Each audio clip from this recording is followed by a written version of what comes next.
Hooray for Hollywood. Oh no, it wasn't the airplanes. It was Beauty Killed the Beast. Oh, hello there. I am Stan the Movie Man. This is my review of Hellboy, the 2019 reboot of Guillermo del Toro's films and the animated and comic book creature spawned from hell by the Nazis and raised to be a hero for mankind. It stars David Harbour, Mila Jovovich, also Sasha Lane, Ian McShane, Daniel Day Kim, and more. It has a rather complicated story. I'll try to make it as compact as possible.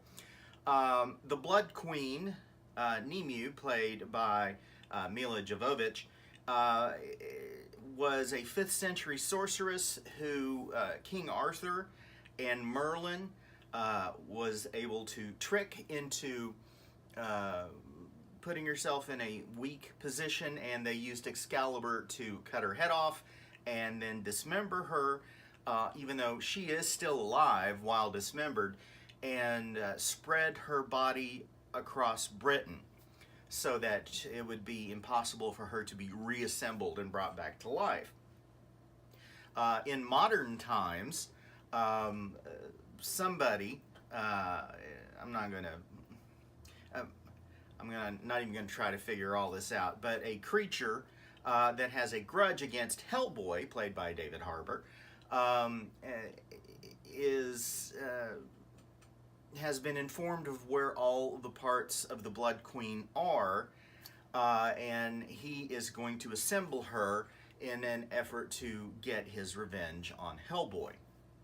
The Blood Queen knows that who Hellboy is, and that he can be the key to her annihilating all human life on Earth and making it a paradise for monsters and demons, and that is her plan. Now, of course, Hellboy is a part of the Bureau for Paranormal Research and Protection, and his adoptive father,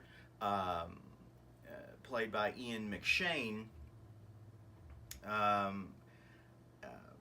has been trying to guide him along the way, so that because he feels like he knows that Hellboy has good inside of him. There's also a friend of Hellboy's, played by Sasha Lane, who goes by Alice Monaghan. She is from Hellboy's past. He saved her from being kidnapped by fairies, and she has retained some abilities to converse with the dead, which comes in handy. Daniel Day Kim plays a soldier, Major Ben Diamio, who has a secret, a beastly secret of his own. If you've watched the trailers, you probably know what that is. And he has an uneasy partnership with Hellboy as they try to defeat the Blood Queen. That is, believe me, a simplified version of what happened, of the plot of this movie. It is far more complicated in that, and that kind of gets in the way of the film. I think this movie was probably doomed from the start, because Guillermo del Toro is not involved in it, and people really like those first two Hellboy movies. And also, David Harbour has the unfortunate task of being compared to Ron Perlman's Hellboy. And to be honest, Harbour's version, which may be closer to the comic book version of Hellboy, just seems angry all the time. And granted, you know, he looks the way he looks. He's treated the way he's treated. He's always angry about his father, and he becomes more angry at his father as this movie goes on. So there was sort of a sense of playfulness in Perlman's Hellboy. This one, he's just always angry. and he makes a joke every now and again, but there's just, I don't know, there's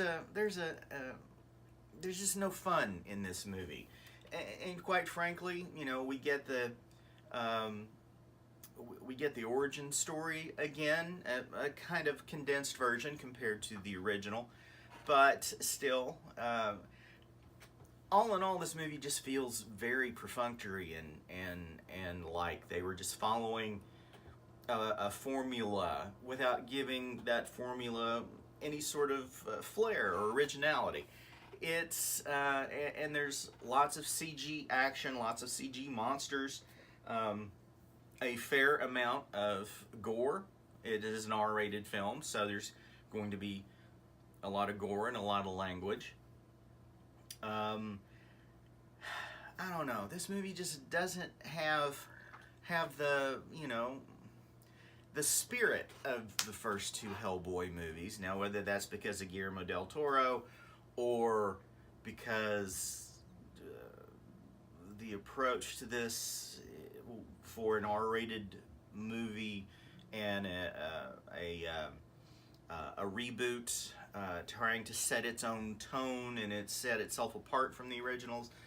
Maybe that's it, but this movie just never really takes off. I mean, it's technically very well done, and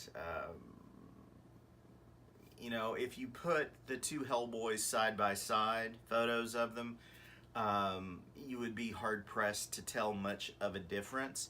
But it's just the whole nature of this movie is sort of dark and granted it's all about demons and evil and fighting thereof, but there's just no spark there. There's nothing to make you really excited about seeing the adventures of Hellboy and all of this all these affiliated people.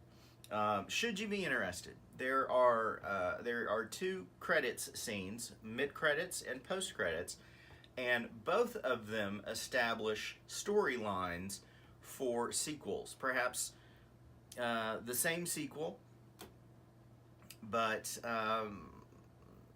they could be separate ones. I don't know.